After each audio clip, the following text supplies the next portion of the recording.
كنتم خير أمة أخرجت للناس تأمرون بالمعروف وتنهون عن المنكر وتؤمنون بالله.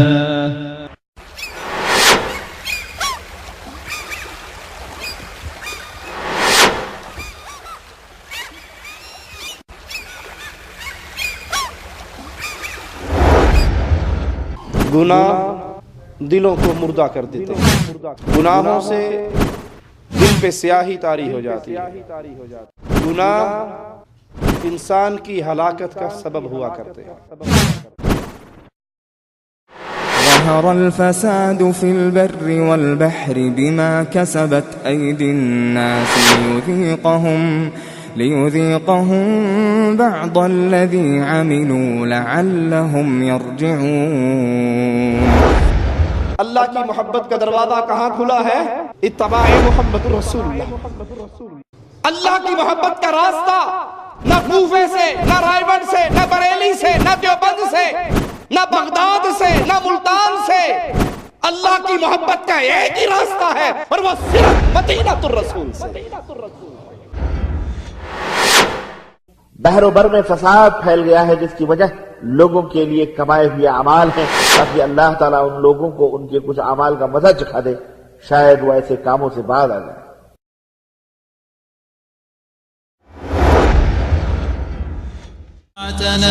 وأعلينا به الشانا فلم نظلم ولم نغدر ولم نستعل طغيانا نقلنا منه شرعتنا وأعلينا به الشانا وبركاته.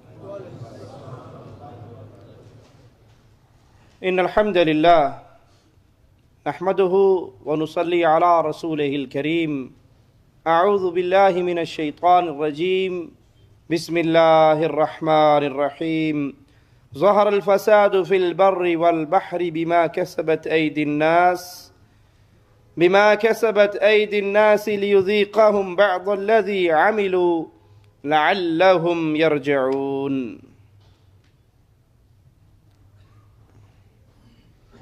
گناہ دلوں کو مردہ کر دیتے ہیں، گناہوں سے دل پہ سیاہی طاری ہو جاتی ہے۔ گناہ انسان کی ہلاکت کا سبب ہوا کرتے ہیں۔ گناہ کہتے کسے ہیں؟ گناہ کی تعریف آئیے رسول اللہ صلی اللہ علیہ وسلم کے پیارے فرمان سے سنتے ہیں۔ صحیح مسلم میں رسول اللہ صلی اللہ علیہ وسلم کا یہ فرمان موجود ہے۔ اللہ کے پیارے حبیب علیہ الصلاۃ والسلام فرماتے ہیں الاسم ما حاک فی صدرک، گناہ وہ ہے جو آپ کے دل کے اندر کھٹکے۔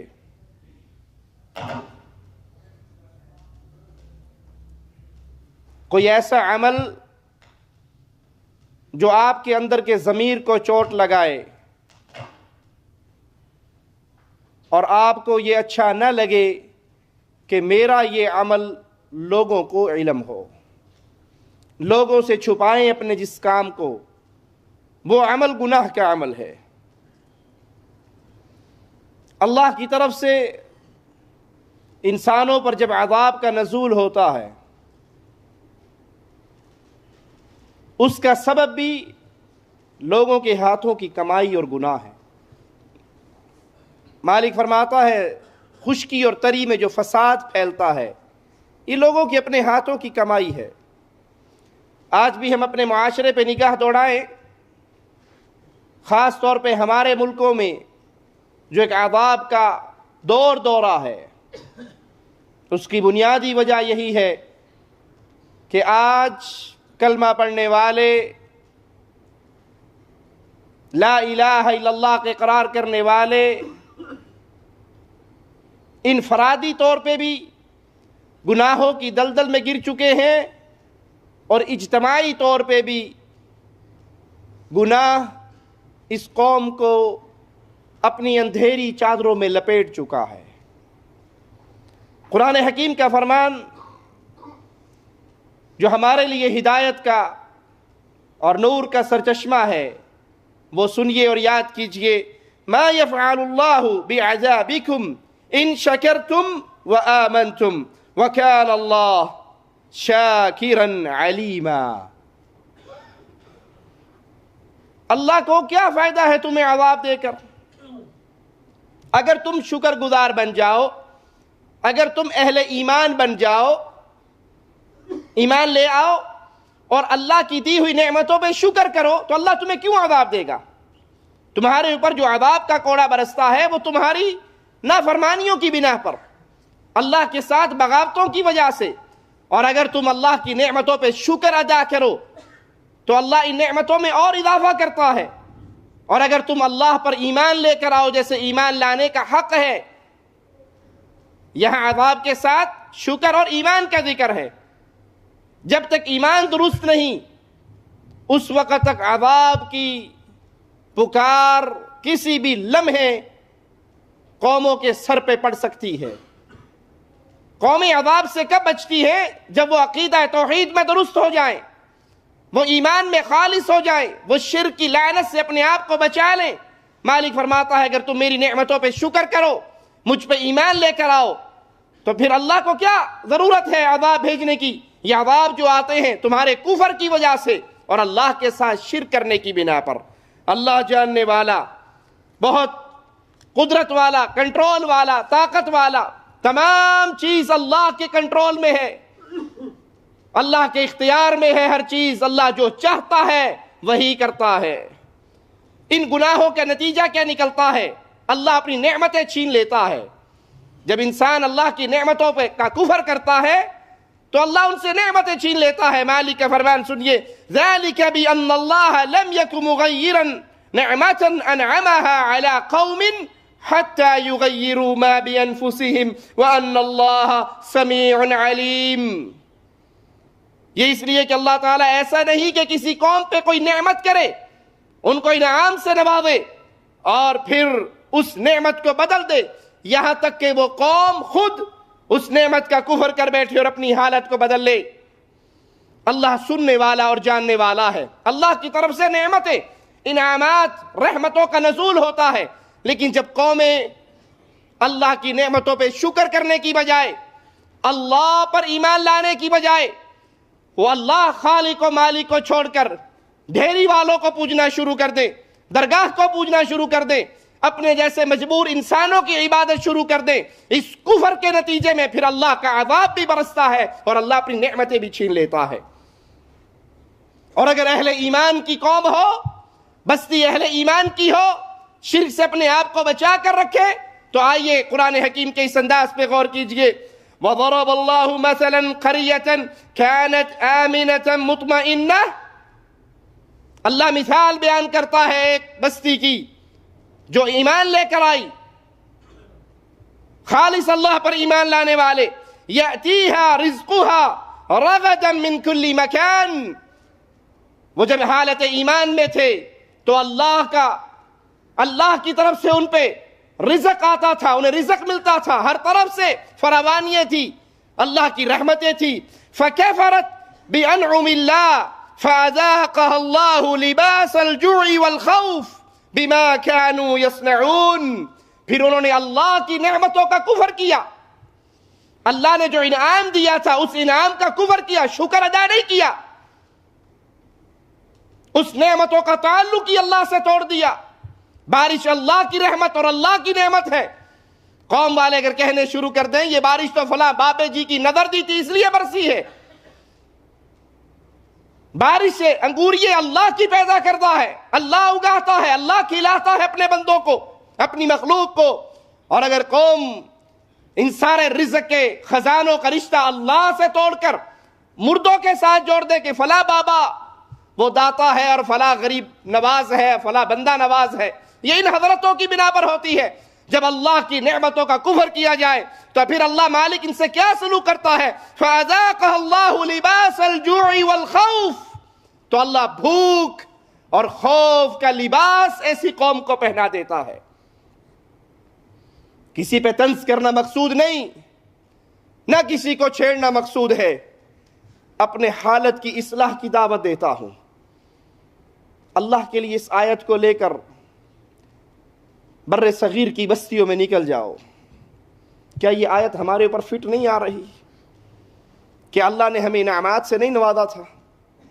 کیا رحمتوں سے نہیں نوازا تھا؟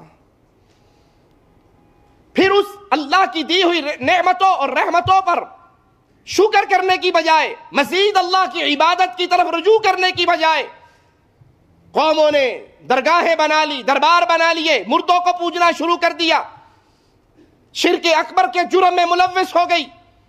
کہیں ننگوں کی پوجا، کہیں جانوروں کی پوجا، کہیں بتوں کی پوجا، کہیں ڈھیریوں کی پوجا، کہیں گھوڑے کی پوجا.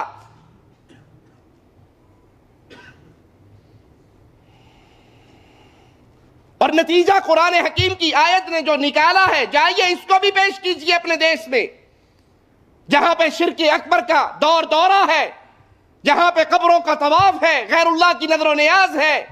فَأَذَاقَهَا اللَّهُ، اسی قوم کو پھر اللہ نے مزہ چکھایا بھوک کے لباس کا. ان کے اوپر بھوک مسلط کر دی، ان کے اوپر خوف مسلط کر دیا.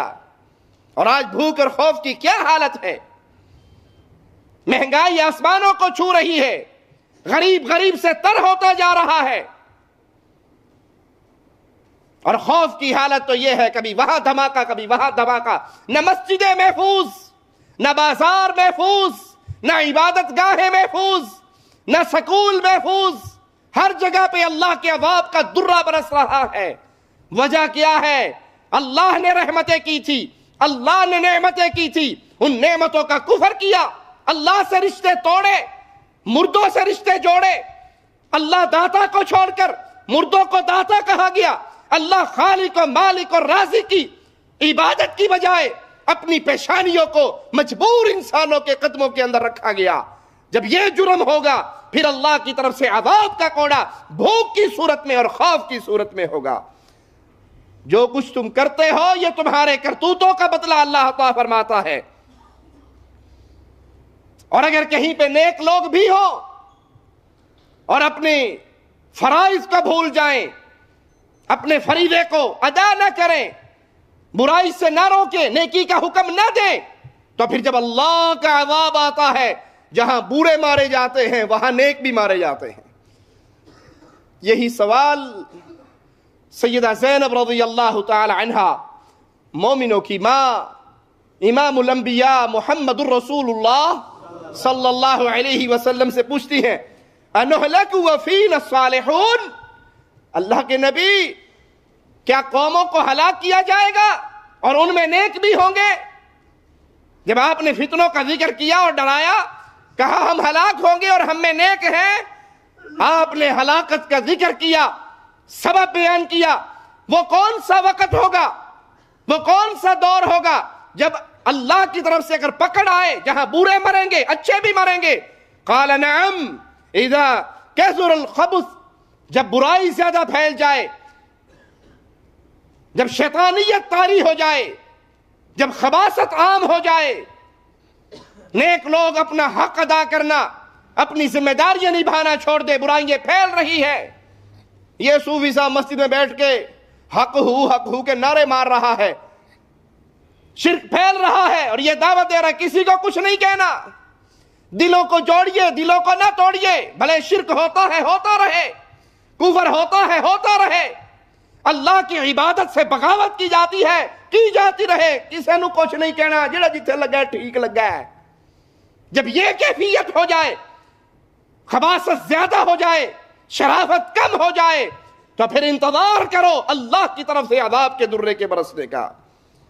افامن اہل القری ان یاتیہم بأسنا بیاتا وہم نائمون، کیا پھر ان بستیوں کے رہنے والے اس بات سے بے فکر ہو گئے کہ ان پہ عذاب رات کے وقت میں آ پڑے جس وقت وہ سوتے ہوں؟ جو اللہ کی بغاوت پہ دن اور رات گزارتا ہے، جو گناہوں کی زندگی میں ڈوبا ہوا ہے، اسے کبھی بھی بے خبر نہیں ہونا چاہیے. جس کی نافرمانی یہ کر رہا ہے وہ اسے کسی وقت بھی پکڑ سکتا ہے، وہ رات کو پکڑ سکتا ہے، وہ صبح کو پکڑ سکتا ہے، وہ دن کے اجالوں میں پکڑ سکتا ہے، وہ رات کے اندھیروں میں پکڑ سکتا ہے. اللہ گناہگاروں کو ڈھیل بھی دیتا ہے. آپ نے اکثر یہ منظر دیکھا ہوگا, نیک آدمی پر زیادہ آزمائشیں آتی ہیں, گناہگار پہ کم آزمائشیں ہوتی ہیں. کوئی گناہگار توبہ کر کے دین کی طرف چل پڑے تو اس پہ آزمائشیں آنا شروع ہو جاتی ہیں. شیطان دل میں ڈالتا ہے کہ تو نماز پڑھنا ہے, تیرا بیڑا غرق ہو گیا. وہ دیکھو کیسے کا کیسا, نہ نماز پڑھتا ہے, نہ روزہ رکھتا ہے, نہ ذکر نہ اذکار, ہٹا کٹا, کبھی بیماری نہیں ہوا, کبھی نقصان ہی نہیں ہوا, مال بھی اچھا ہے, صحت بھی اچھی ہے, اور ہے بھی بے دین, ہے بھی نافرمان, ہے بھی شرابی, ہے بھی زانی, ہے بھی بے اللہ کی رحمت سے دور, لیکن ٹھیک ٹھاک ہے. اگر کبھی انسان گناہ کی زندگی گزارتے ہوئے اپنے اوپر اللہ کی پکڑ کا احساس نہ ہو اسے, اور اس پہ پکڑ نہ آ رہی ہو, تو قرآن حکیم کی یہ آیت اپنے سامنے رکھیے, وَلَا يَحْسَبَنَّ الَّذِينَ كَفَرُوا أَنَّمَا نُمْلِي لَهُمْ خَيْرٌ لِأَنفُسِهِمْ. کافر لوگ ہماری دی ہوئی مہلت کو اپنے حق میں بہتر نہ سمجھیں. اگر ہم نے رسی چھوڑی بھی ہے, اگر ہم نے ڈھیل دی بھی ہے, وہ صبح شام شراب کے نشے میں پڑا ہے, وہ صبح شام بدکاری کے بستر پہ ہے, وہ صبح شام سود کے کاروبار کر رہا ہے, اس کو کبھی کوئی پکڑ نہیں آتی. اللہ کہتا ہے ہم نے جو رسی ڈھیلی دی ہے اس کو اپنی جان کے لیے بہتر گمان نہ کرو, بلکہ انما نملی لہم لیزدادوا اثما. ہم نے جو یہ ڈھیل دی ہے وہ اس لیے تاکہ یہ گناہ میں اور بڑھ جائے, یہ اور بدکاری میں بڑھ جائے, یہ اور گناہ میں بڑھ جائے. یہ اللہ کی ناراضگی ہے, یہ اللہ کی طرف سے رحمت والا ماجرا نہیں ہے اس کے ساتھ. یہ ڈھیل ہم نے اس لیے دی ہے تاکہ یہ اپنی نافرمانی میں اور بڑھے. وَلَهُمْ عَذَابٌ مُّهِينٌ. نہایت کیا ہے, اینڈ کیا ہے اس کا؟ نہایا یہی ہے کہ اس کے لیے رسوا کر دینے والا عذاب ہے. گناہوں کے باوجود پرسکون زندگی گزارنے والوں کے لیے یہ آیت ڈرانے کے لیے بہت بڑی آیت ہے کہ اگر اللہ کی پکڑ نہیں آ رہی تو تمہاری ہلاکت زیادہ ہونے والی ہے. اگر گناہ کرنے پہ رب پکڑ لیتا ہے, مالک پکڑ لیتا ہے, تو یہ تو اللہ کی رحمت ہے کہ اللہ اپنے بندوں کو عذاب دے کر ان کے گناہوں کو ہو سکتا ہے دنیا میں ہی معاف کر دے, یا اللہ کی پکڑ ان کے اصلاح کا سبب بن جائے. اور اگر چھوڑ دیا, اللہ کے لیے اعلی مثال آپ دیکھتے نہیں, سکول کے اندر استاد کو جس بچے سے زیادہ پیار ہو اس کی چھوٹی چھوٹی غلطی پہ اسے پکڑتا ہے, اسے ٹوکتا ہے, اسے سزا دیتا ہے. کیوں؟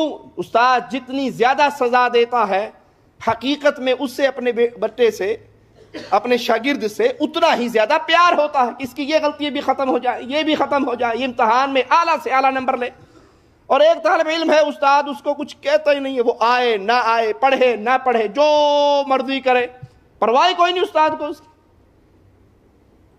اب وہ بچہ یہ سمجھے کہ استاد تو بڑا میری عزت کرتا ہے, مجھے کچھ کہتا ہی نہیں ہے. حقیقت میں وہ استاد کی نظر میں وہ اتنا گرا ہوا ہے کہ اس کو ڈھیل دی جا رہی ہے کہ جب سال کا اختتام ہوگا, تیرا پیپر ہوگا, تو فیل ہو جائے گا, تیرا سال برباد ہوگا, تیری زندگی خراب ہوگی. اور جس کو استاد سزا دے رہا ہے, مار رہا ہے, ڈانٹ رہا ہے, کھینچ رہا ہے, اس کی ایک ایک غلطی پہ اسے ٹوک رہا ہے, حقیقت میں اس سے پیار کر رہا ہے تاکہ اس کا اینڈ اچھا ہو جائے.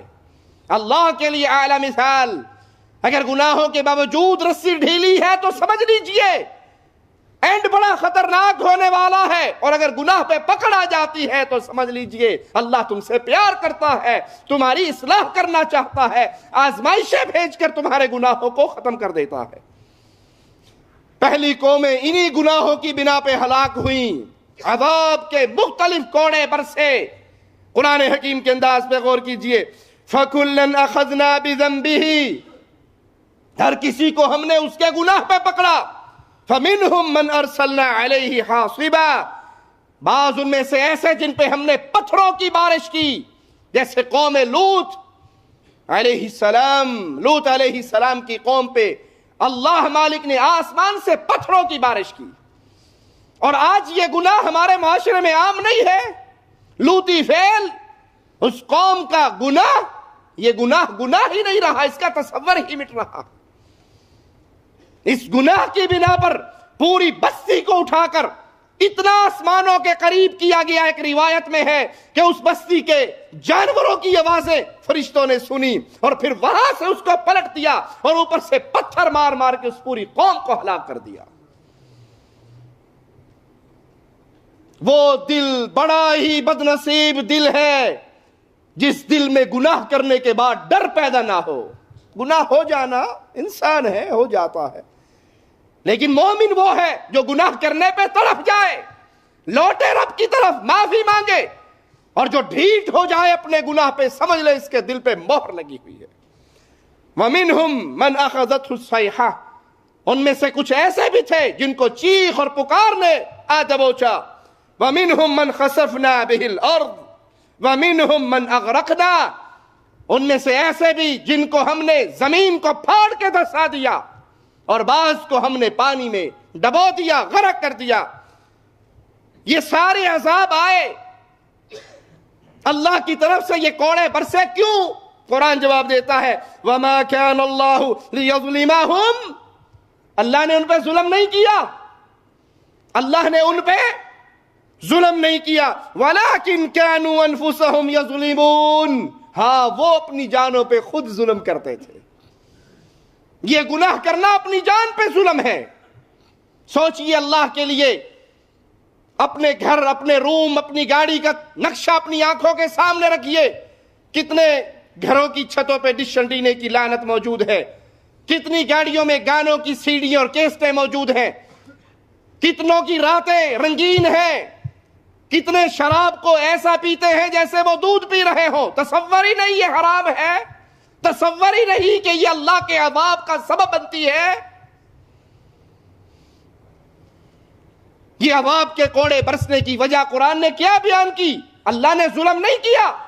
اللہ جب قوموں کو ہلاک کرتا ہے عین انصاف کی بنیاد پہ کرتا ہے.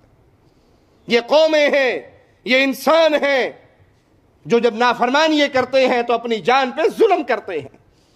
پھر بھی اللہ کی رحمت پہ قربان جائیں، وہ مالک بڑا رحیم ہے، وہ مالک بڑا کریم ہے.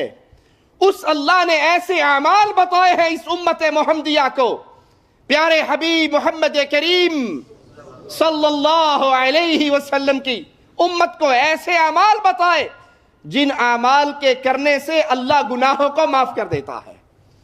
اگر انسان سے خطائیں ہو جائیں وہ اللہ کے در میں آئے، معافی مانگے، سچے دل سے توبہ کرے. آئیے ان اعمال کی طرف دیکھتے ہیں وہ کون سے عمل ہیں جن سے اللہ کی رحمت سے انسانوں کے گناہوں کو مالک معاف کر دیتا ہے. نیکیاں کرنے سے گناہ دھل جاتے ہیں. انسان سے گناہ ہو جائے، اس گناہ کے بعد وہ نیک عمل کر لے، اللہ اپنی رحمت سے اس نیکی کرنے پر اس آدمی کا گناہ معاف کر دیتا ہے. قرآن حکیم کے انداز پہ غور کیجئے. ان الحسنات یذہبن السیئات، نیکیاں گناہوں کو مٹا دیتی ہیں. ذالک ذکری للذاکرین، یہ نصیحت ہے نصیحت پکڑنے والوں کے لیے. آپ سے گناہ ہو گیا، وضو کریں، 2 رکعت نماز پڑھیں، توبہ کریں، معافی مانگے. یہ 2 رکعت نماز پڑھنے سے اللہ آپ کے سابقہ گناہ کو معاف کر دے گا. یہ میرے رحمان رحیم اللہ کی رحمت کا ایک خزانہ ہے. گناہ ہو جائے تو اللہ کے در سے منہ نہ موڑے. اتنا پاپی ہو گیا، اب کہاں معافی ہوگی؟ جتنا بڑا گناہ ہو جائے مالک فرماتا ہے میری رحمت نے میرے غضب کو ڈھانپ رکھا ہے. اللہ کی رحمت بڑی وسیع ہے. توبہ کی امید پہ گناہ نہ کریں. بعض دفعہ شیطان کہتا ہے کر لا کوئی نہیں، پھر توبہ کر لیں گے، کر لا. توبہ کی امید پہ گناہ نہ کرے. کیوں؟ ہو سکتا ہے آپ کو توبہ کی توفیق ہی نصیب نہ ہو، گناہ کے دوران ہی اللہ پکڑ لے.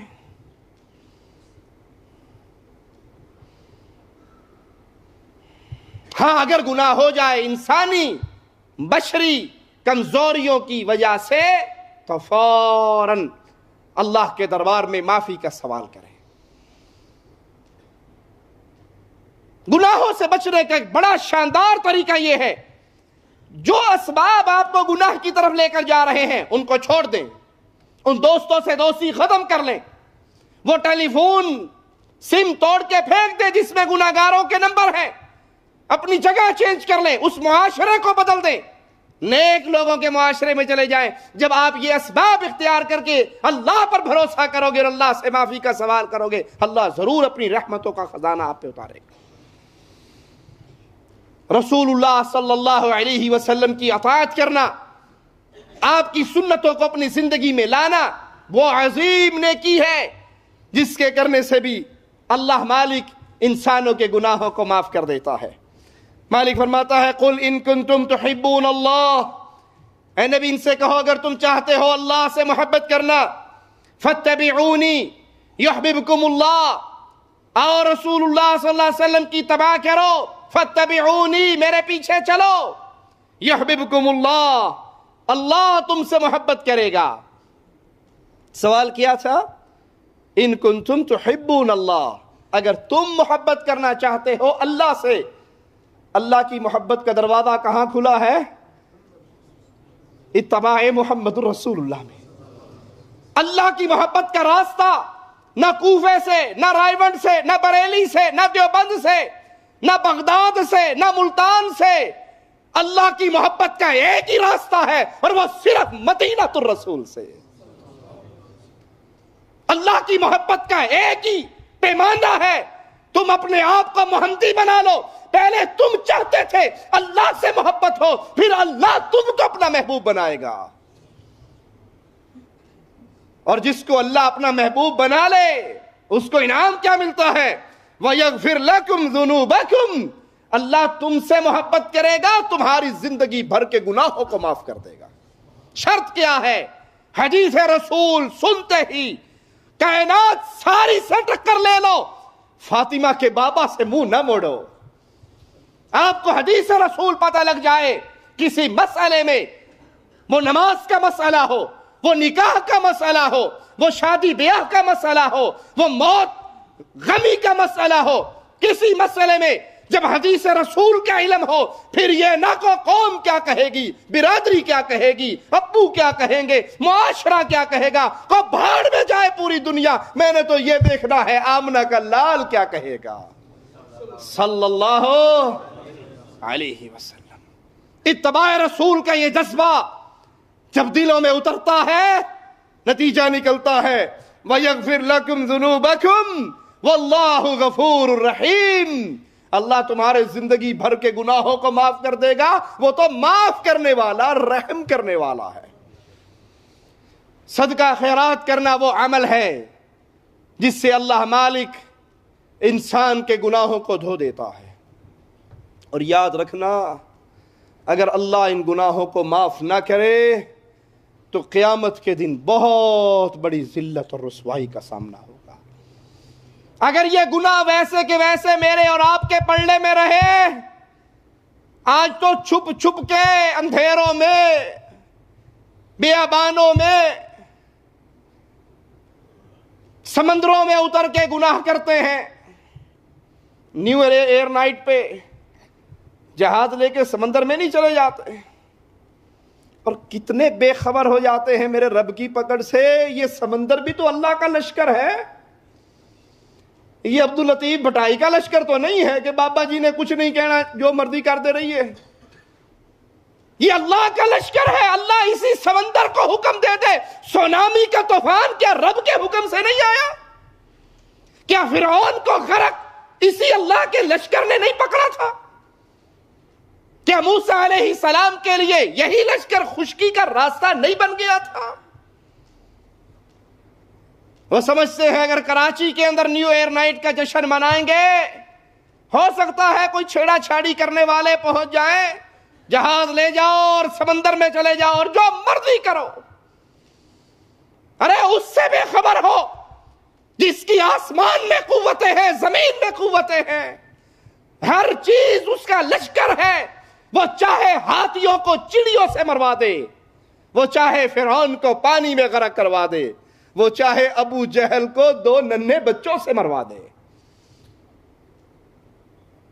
یہ گناہ اگر ایسے کے ایسے رہے تو یاد کرنا ایک دن آئے گا جس دن یہ گناہ انسانوں کے سامنے کر دیے جائیں گے۔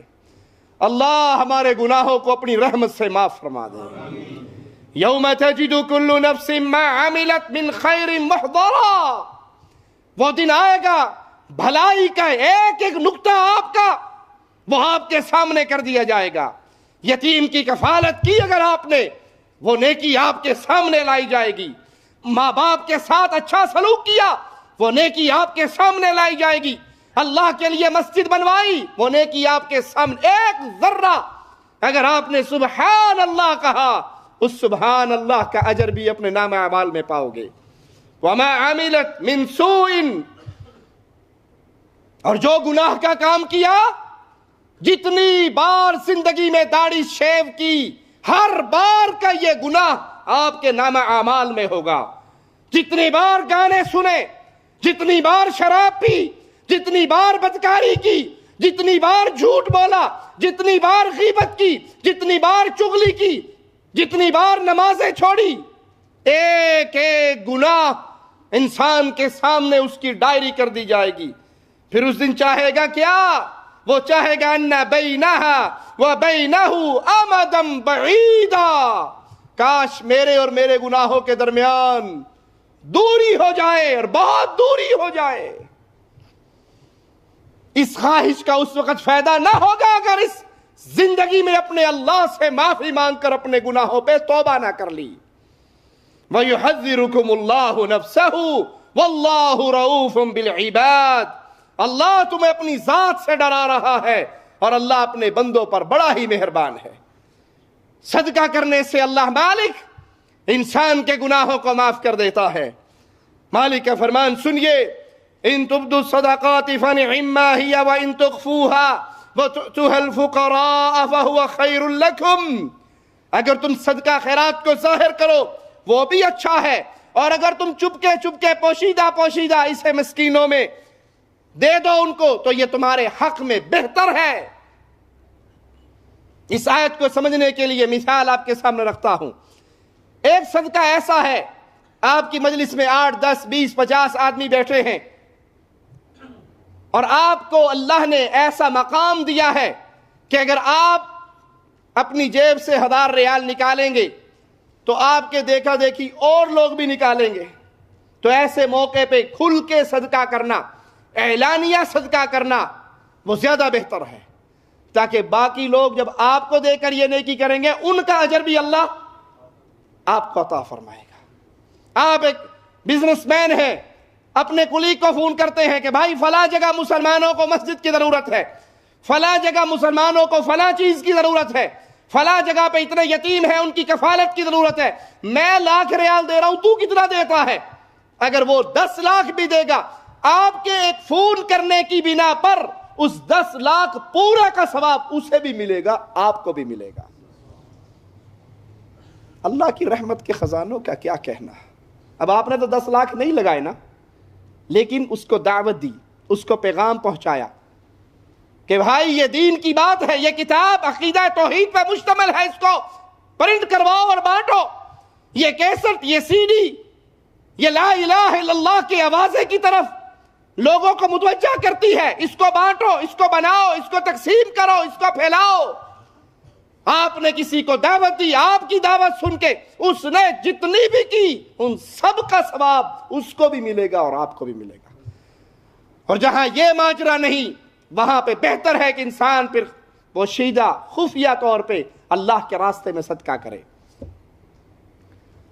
رسول اللہ صلی اللہ علیہ وسلم ان خوش نصیبوں کا جب ذکر کرتے ہیں جو قیامت کے دن اللہ کے عرش کے سائے میں ہوں گے، جس دن اور کوئی سایہ نہ ہوگا، اللہ تجھے تیرے پیارے ناموں کا واسطہ ہے، ہم جتنے یہاں بیٹھے ہیں ہم سب کو ان خوش نصیبوں میں شامل کر دے جن کو حشر میں جب کوئی سایہ نہ ہوگا تو اپنے عرش کا سایہ نصیب فرمائے گا۔ اللہ ہم میں سے کوئی ایسا بد نصیب نہ ہو جو اس دن تیرے سائے سے محروم ہو جائے۔ ان خوش نصیبوں میں ایک وہ شخص بھی ہوگا جس نے دائیں ہاتھ سے اللہ کے راستے میں صدقہ دیا، اتنا چھپا کے، اتنا خفیہ کہ اس کے بائیں ہاتھ کو نہیں پتہ لگا۔ اب یہ تو معاملہ ختم ہوتا جا رہا، جہاں تعریف ہوتی ہے وہاں دیا جاتا ہے۔ بجلی دا بل آیا مسجد دا، چودھری صاحب دے کرو 50 روپیے آئے نے، اب وہ 50 روپے کی وجہ سے اس کے باپ کے لیے، اس کی ماں کے لیے، اس کے خاندان کے لیے، اس کے کاروبار کے لیے، اس کے مکان کے لیے، اس کے جانوروں کے لیے پوری لمبی لسٹ لے کے وہ بیچارہ دعا کرتا ہے اللہ ان سب میں برکت عطا فرمائے۔ چودھری صاحب کا بھی سینہ کھل جاتا ہے کہ ہاں سواب تو ہے نا، پورے پنڈ نے سنیا کہ میں 50 روپیے بھیجن ہے۔ یہ تو ہلاکت ہے، بربادی ہے، اس کا کوئی فائدہ نہیں۔ آپ نے اگر پنکھوں کے پروں پہ اپنا نام لکھوا کر مسجد میں دینا ہے تو نہ دو، یہ 50 روپے بیگم کو کھلا دو۔ آپ ایک ایسا عمل کر رہے ہیں جو ثواب کی بجائے آپ کی ہلاکت کا سبب بننے والا ہے۔ جہاں ایسا ماجرا ہو وہاں خفیہ طور پہ اللہ کے راستے میں صدقہ کرو۔ جب صدقہ کرو گے تو نتیجہ کیا نکلے گا؟ وَيُكَفِّرُ عَنْكُم مِّن سَيِّئَاتِكُم، تم اللہ کے راستے پہ صدقہ کرو، اللہ کے راستے پہ مال لٹاؤ، اللہ کے دین کو پھیلاؤ، اس کو نشر کرو، اس کا ذریعہ بنو، مسجد بنا کر، مدرسہ بنا کر، قرآن حکیم تقسیم کروا کے، احادیث رسول تقسیم کروا کے، دینی کتابیں، دینی سیڈیز، دینی کیسٹ، اس کو بانٹ کے، کسی یتیم، غریب، بیوہ، مسکین، اس کا سہارا بن کے، جب تم اللہ کے لیے یہ سارے کام کرو گے اللہ تمہارے گناہوں کو تبدیل کر دے گا، معاف کر دے گا، اس میں اپنی رحمت کا قلم پھیر دے گا۔ واللہ بما تعملون خبیر، جو کچھ تم کرتے ہو اللہ اس کو جاننے والا، خبردار ہے۔ ترمذی میں پیارے حبیب محمد کریم صلی اللہ علیہ وسلم کا یہ فرمان موجود ہے۔ آپ نے فرمایا صدقہ گناہ کو بجھا دیتا ہے، صدقہ گناہ کو بجھا دیتا ہے، جیسے پانی آگ کو بجھا دیتا ہے۔ جس طرح پانی پھینکا جائے تو آگ بجھ جاتی ہے، صدقہ کرنے سے انسان کے گناہ بجھ جاتے ہیں۔ توبہ کرنا وہ عظیم نیکی ہے جس سے اللہ گناہوں کو مٹا دیتا ہے۔ قرآن حکیم کی اس آیت پہ غور کیجئے، إِلَّا مَن تَابَ وَآمَنَ وَعَمِلَ عَمَلًا صَالِحًا فَأُولَئِكَ يُبَدِّلُ اللَّهُ سَيِّئَاتِهِمْ حَسَنَاتٍ وَكَانَ اللَّهُ غَفُورًا۔ إِلَّا مَن تَاب، جو توبہ کر لے، جو توبہ کر لے اپنے گناہوں سے، جو توبہ کر لے اپنی بدعمالیوں سے، ایمان لے آئے، وَعَمِلَ عَمَلًا صَالِحًا، پہلے فلمیں دیکھتا تھا اب قرآن پڑھے، پہلے بدکاری کو جاتا تھا اب نکاح کرے، پہلے شراب پیتا تھا اب زمزم پیے، توبہ کرے اور اپنی زندگی میں چینج لائے، اپنی زندگی کی روٹین بدلے۔ پہلے نمازوں کے ٹائم پہ سویا رہتا تھا اب مسجدوں کو آباد کرے، پہلے بوڑھوں کو تکلیف دیتا تھا اب ناداروں کی خدمت کرے، پہلے ماں باپ کو گالیاں دیتا تھا اب ان کی ٹانگیں دبائے، ان پہ مال خرچ کرے، ان کا ماتھا چومے، ان کے ہاتھ چومے، ان کے سامنے اپنے آپ کو بچھا دے۔ وَعَمِلَ عَمَلًا صَالِحًا، اپنی زندگی میں نیک اعمال کو لے کر آئے۔ فَأُولَئِكَ، بس یاد رکھو یہی وہ لوگ ہیں، يُبَدِّلُ اللَّهُ سَيِّئَاتِهِمْ حَسَنَاتٍ، جب انسان توبہ کرتا ہے، ایمان لاتا ہے، نیک عمل کرتا ہے، اللہ اس کی زندگی کے گناہوں کو بھی نیکیوں میں تبدیل کر دیتا ہے، اور اللہ معاف کرنے والا، رحم کرنے والا ہے۔ صحیح مسلم میں رسول اللہ صلی اللہ علیہ وسلم کا یہ فرمان موجود ہے، غور سے سنیے۔ جب رات ہوتی ہے اللہ مالک اپنے ہاتھ کو رات کے وقت پھیلاتا ہے، لیس کمثلہ شیء، اس کی مثال کوئی نہیں جیسے اس کی شان کو لائق ہے۔ اللہ اپنے ہاتھ کو رات کے اندھیروں میں پھیلاتا ہے تاکہ گناہ کرنے والا اپنے گناہ سے معافی مانگ لے۔ دن کو گناہ کرنے والا معافی مانگے، اللہ دن کو پھر اپنے ہاتھ کو پھیلاتا ہے جیسے اس کی شان کو لائق ہے تاکہ رات کے اندھیروں میں چھپ کے گناہ کرنے والا معافی مانگ لے، اور یہ سلسلہ جاری و ساری ہے یہاں تک کہ سورج مغرب سے طلوع نہ ہو جائے۔ اللہ کی رحمت، اللہ کا فضل، اللہ کا کرم، گناہ ہو گیا کوئی بات نہیں، آؤ اللہ کے در پہ معافی مانگو، اللہ سے سچے دل سے توبہ کرو۔ شیطان نے پھر کروا دیا، پھر توبہ کرو، پھر کروا دیا، پھر توبہ کرو۔ اگر شیطان اپنا جال آپ کے اوپر ڈال رہا ہے تو سورج جب تک مغرب سے طلوع نہیں ہوتا اس وقت تک اللہ نے رحمت کا دروازہ کھولا ہوا ہے۔ اللہ کا تقوی اپنے دل میں پیدا کرنے اور سچ بولنے سے بھی اللہ گناہوں کو معاف کر دیتا ہے۔ یا ایھا الذین آمنوا اتقوا اللہ، اہل ایمان اللہ کا ڈر پیدا کرو اپنے دل میں، اللہ سے ڈر جاؤ۔ وقولوا قولا سدیدا، جب بات کرو تو کیسی؟ سیدھی بات کرو۔ کچھ لوگ ٹیڑھی بات کر کے بھی سواد آ گیا بادشاہ، کوئی راستہ پوچھ لے بیچارہ پردیسی، فلاں جگہ جانا ہے، اب وہ جا بیچارہ صحیح رہا ہوگا، اسے الٹا راستہ بتائیں گے، ایویں نہیں پائیں گے، اس اشارے تو یو ٹرن لے لو، اگلے اشارے 3 اشارے تو بات کھبے جائے جائے تو تھوڑی جگہ مل جائے گی۔ اور پھر دوستوں میں کہتا ہے اے وہ جی رات پا کے آیا 1 گھنٹہ پھردا رہے گا، اتنا ذلیل ہوئے گا، اور خوش ہو رہے ہیں بڑا کمال کیتا جی ماشاء، کیا بہادری کی تھی۔ میرا اپنا ذاتی واقعہ ہے، لاہور میں ایک جگہ پر گلشن اقبال پارک کے قریب ہم کھڑے، ایک ساتھی سے راستہ پوچھ لیا، نہیں پتا تھا اس کا، اور بالکل الٹے ہاتھ پر 1 گلی کے فاصلے پہ وہ جگہ ہے، اس نے ہمیں الٹے راستے پہ ڈالا، ہم کئی گھنٹے تک پریشان رہے، جب گھوم کے پھر واپس آئے تو یہ وہی جگہ تھی جہاں کھڑے تھے، اور اس کو کمال سمجھتے ہیں، بہادری سمجھتے ہیں، باش یہ جو روٹتے پایا پھردا ہی رہے گا ساری رات آج۔ یہ گناہ ہے، اس کو مذاق نہ سمجھیے، اس کو تفریح کا باعث نہ سمجھیے، یہ گناہ ہے، ہلاکت ہے۔ نیکییں ملتی ہیں، گناہ معاف ہوتے ہیں، کس طریقے سے؟ اللہ سے ڈر جاؤ۔ وَقُولُوا قَوْلًا سَدِيدًا، جب بھی بات کرو تو سیدھی، اس میں ٹیڑھ نہ ہو، اس میں کجی نہ ہو، زبان سے کچھ اور اندر سیدھی بات، جھوٹ کا شائبہ تک نہ ہو۔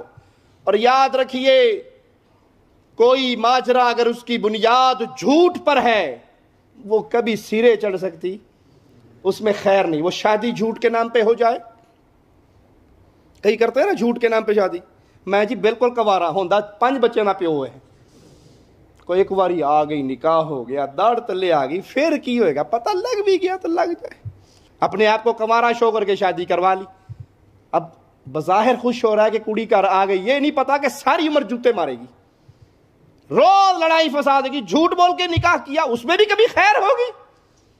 آپ شادی کرو، 1 نہیں 2 نہیں 3 نہیں 4 کرو، اسلام نے آپ کو اجازت دی ہے، لیکن جھوٹ تو نہ بولو۔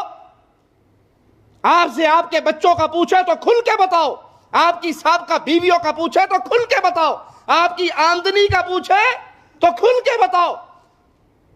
یہ نہیں کہ آپ کی 2000 ریال سیلری ہے اور کو پوچھے ہونے والا سسرال سیلری کتنی ہے، وہ 2 کو آہستہ سے بول، 2000 ہزار کو اونچا سے بولتا ہے، 3-4 ہزار سمجھ آئیے، پتہ نہیں کیا کہا اس نے، وہ ایک باری ہو جوے پھر مول صاحب جو دال روٹی کھاؤں وہ نہیں کھواؤں گا۔ جھوٹ نہ بولیے، اپنی بات سیدھی کیجئے، کاروبار ہو، نکاح ہو، شادی ہو، ایک ایک مسئلے میں اپنے آپ کو سیدھا کریں، اس کا نتیجہ اللہ کیا تمہیں عطا فرمائے گا؟ یصلح لکم اعمالکم، جس عمل کی بنیاد سچ پر ہوگی اس میں کبھی بگاڑ نہیں ہوگا،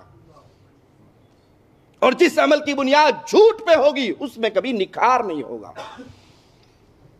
اللہ تمہارے سارے مسئلوں کو حل کر دے گا۔ کہو بھائی 2000 ریال کماتا ہوں، دینا دو، نہیں دینا نہ دو، ہو سکتا ہے وہ آپ کو دے دیں اور شادی ہوتے ہی آپ کی 2 سے 3 ہو جائے۔ رزق تو اللہ کے ہاتھ میں ہے، جھوٹ بولنے سے کیا ملے گا؟ وَيَغْفِرْ لَكُمْ ذُنُوبَكُمْ، اللہ تمہارے معاملے کی اصلاح فرما دے گا اور تمہارے سارے گناہوں کو معاف کر دے گا۔ وَمَن يُطِعِ اللَّهَ وَرَسُولَهُ فَقَدْ فَازَ فَوْزًا عَظِيمًا، اور جو اطاعت کرتا ہے اللہ کی اور اس کے رسول کی، یہ خوش نصیب وہ انسان ہے جس نے بہت بڑی کامیابی کو ہاتھ ڈال لیا، یہ بڑا ہی کامیاب انسان ہے۔ مسند احمد و ترمذی میں رسول اللہ صلی اللہ علیہ وسلم کا فرمان ہے، آپ نے فرمایا تم جہاں کہیں بھی ہو اللہ سے ڈرو، جہاں کہیں بھی ہو اللہ سے ڈرو، گھر میں ہو، بازار میں ہو، کاروبار میں ہو، بیوی بچوں میں ہو، دوستوں میں ہو، تنہائی میں ہو، جہاں کہیں بھی ہو اللہ سے ڈرو۔ لوگوں سے ڈرنے کا فائدہ، لوگ کہتے ہیں کہ مولوی صاحب شیطان کے پیچھے لگے سینما میں فلم دیکھنے کے، چھوٹی چھوٹی داڑھی تھی، مولوی تھا نہیں، بس چھوٹی داڑھی والے بیچارے دونوں پارٹیوں میں چل جاتے ہیں،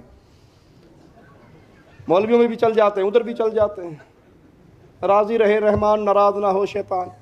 تو وہ منہ پہ کپڑا لپیٹ کے سینما گھر میں گئے، کوئی یہ نہ دیکھے داڑھی والا مولوی سینما جان ڈیا، اندر جا کے نظر داڑھی دیکھی تو کافی داڑھی والوں نے پھر رومال نیچے کر لیا, کوئی گل نہیں میرے نال دے اور بھی کئی بیٹھے. یہ لوگوں کا ڈر ہے, اس سے فائدہ نہیں ہونے والا. اگر یہ گناہ ہے تو اللہ کے ڈر کی بنا پہ اس گناہ کو چھوڑو. پیارے نبی فرماتے ہیں جہاں کہیں ہو اللہ سے ڈرو, گناہ کے بعد نیکی کر لو. اگر شیطان تم سے گناہ کروا دے, شیطان کی مان کے اگر گناہ کر بیٹھے ہو, رحمان کی مان کے 2 رکعتیں نہیں پڑھی جاتی.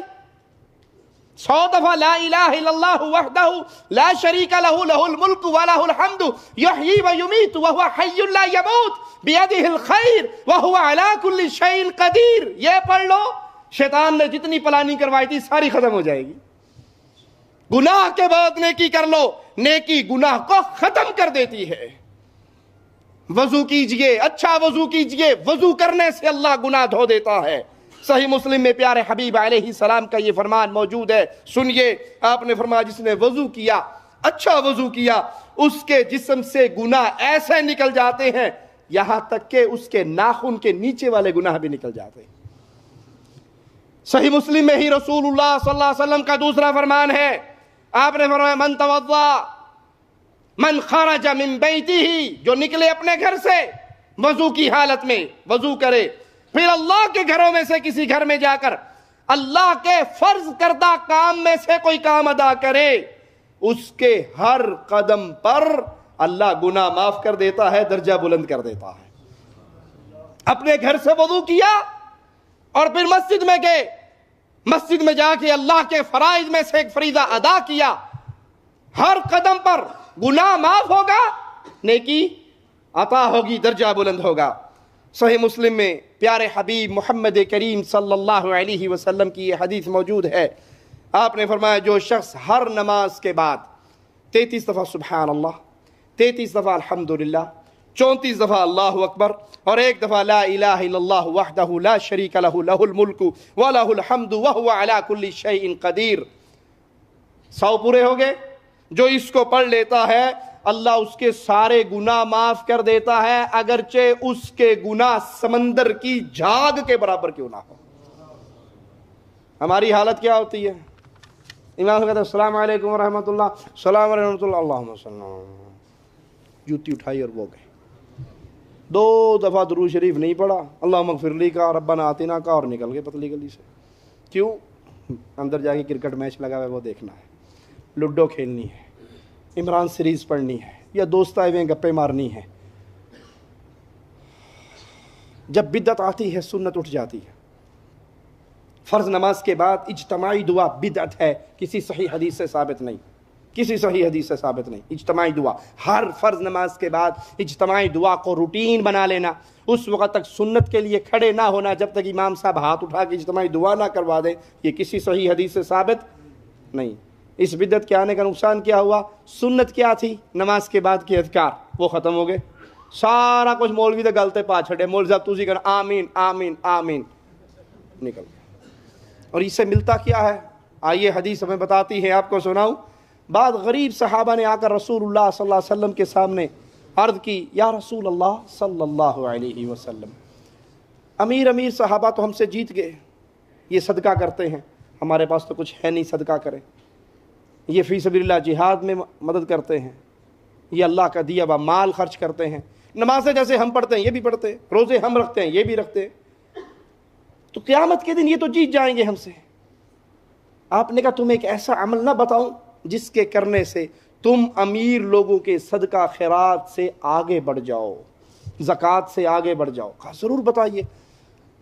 کہا 33 دفعہ سبحان اللہ, 33 دفعہ الحمدللہ, 34 دفعہ اللہ اکبر اور 1 دفعہ لا الہ الا اللہ. یہ تسبیح پوری کر لو, اس کا تمہیں اللہ اتنا اجر دے گا کہ تم ان کے اجر و ثواب سے بڑھ جاؤ گے. اب یہ غریب صحابہ, نماز ختم ہوئی, اب وہ ہم جیسے تو نہیں تھے, اب ٹھیک ہے جو کر رہا کرے, مجھے کیا ہے. وہ تو تلاش میں رہتے تھے کہ نبی کی کوئی سنت مل جائے, نبی کا کوئی فرمان مل جائے. ہم کیا کہتے ہیں, سنت ہی تو ہے یار, چھوڑ بھی دیا تو سنت ہی تو, سنت ہے, سنت اتنا زور, داڑھی رکھ لو, سنت تو ہے, سنت داڑھی میں دین رکھا ہے, داڑھی میں اسلام رکھا ہے. ہم سنت کہہ کے چھوڑ دیتے ہیں, اور وہ سنت سن کے اس کو پابندی سے اپنایا کرتے تھے. یہ فرق ہے بس.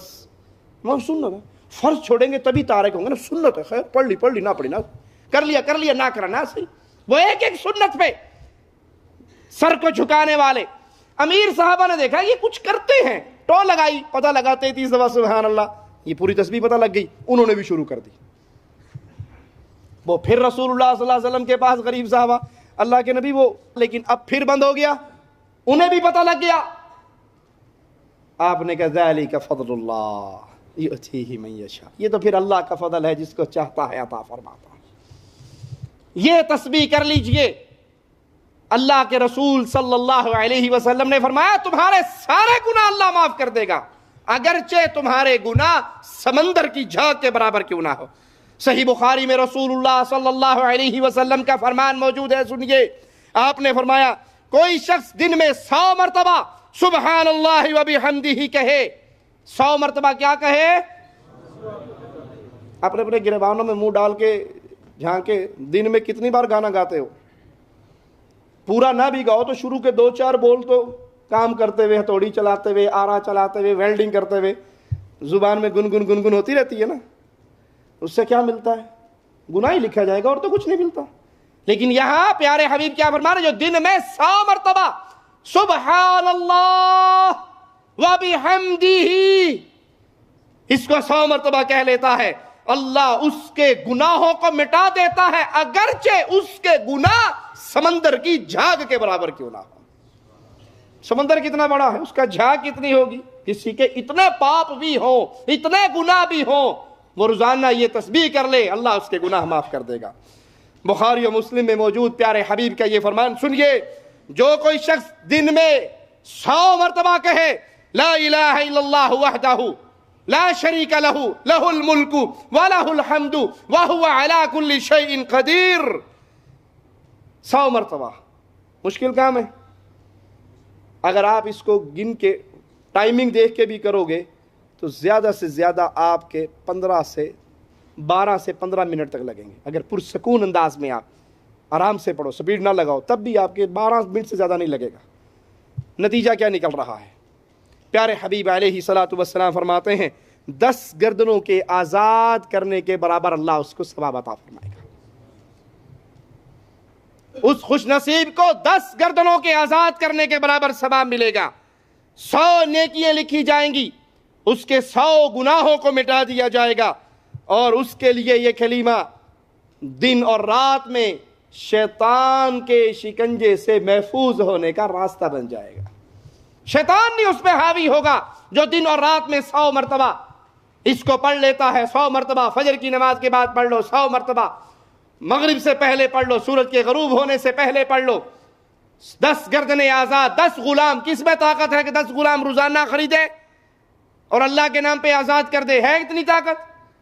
100 گناہ معاف ہو گئے, 100 نیکیاں مل گئی, اور شیطان کے سارے شر سے محفوظ ہو گئے. عمرہ کرنا ایسی نیکی ہے جس سے اللہ مالک انسان کے گناہوں کو معاف کرتا ہے. بخاری و مسلم میں ہے, پیارے حبیب علیہ السلام نے فرمایا ایک عمرہ دوسرے عمرے تک درمیانی وقت کے گناہوں کا کفارہ بن جاتا ہے. پیارے حبیب نے فرمایا حج اور عمرے میں مطابقت کرو, بار بار کرو حج اور عمرہ. نتیجہ کیا نکلے گا؟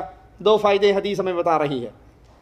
ایک تو اللہ تمہارے گناہوں کو معاف کر دے گا, اور ایک اللہ تمہاری غربت کو ختم کر دے گا.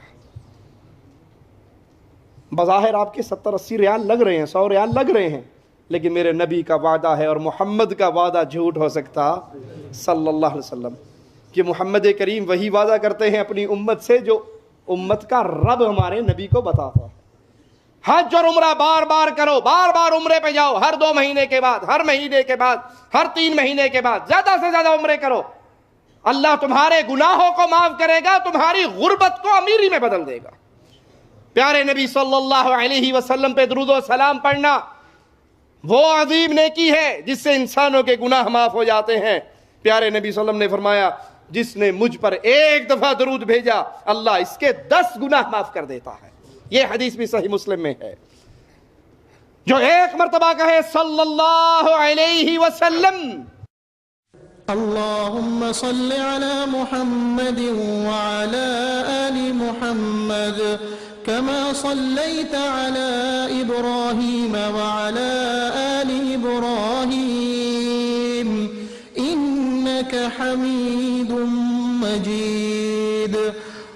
اللهم بارك على محمد وعلى آل محمد كما باركت على إبراهيم وعلى آل إبراهيم إنك حميد مجيد.